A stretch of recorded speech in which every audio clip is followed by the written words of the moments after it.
नमस्कार दोस्तों, आज मैं आपके लिए लेकर आया हूँ हिंदी साहित्य का इतिहास, जिसमें से मैंने आज आपको लिया है टॉपिक भक्ति काल का विभाजन।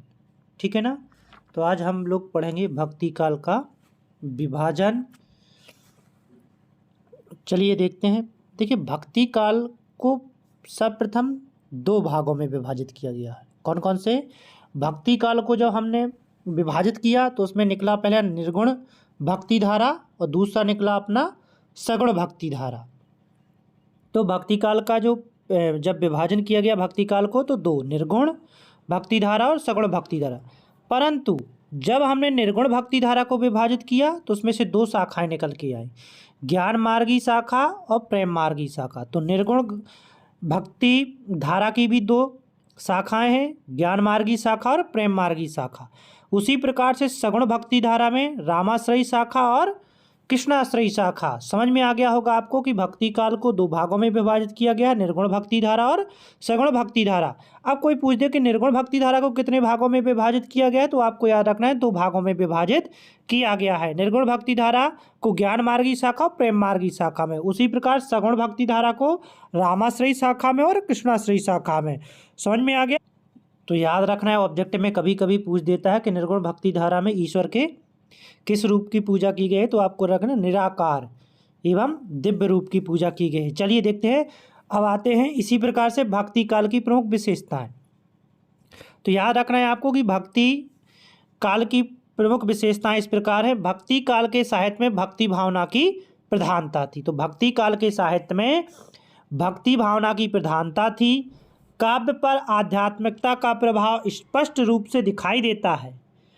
फर्स्ट पॉइंट क्या हो गया? भक्ति काल के साहित्य में भक्ति भावना की प्रधानता थी, काव्य पर आध्यात्मिकता का प्रभाव स्पष्ट रूप से दिखाई देता है। नेक्स्ट पॉइंट, ईश्वर के सगुण और निर्गुण रूपों की मान्यता के कारण, ईश्वर के सगुण और निर्गुण रूपों की मान्यता के कारण भक्ति धारा को दो भागों में विभाजित किया गया है। किसके द्वारा?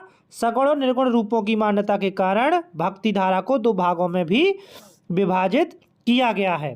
तीसरा पॉइंट, सभी कवियों ने, जितने भी कवि थे, सभी कवियों ने समाज सुधार, समाज उत्थान और धार्मिक एकता से संबंधित काव्यों की रचना की है।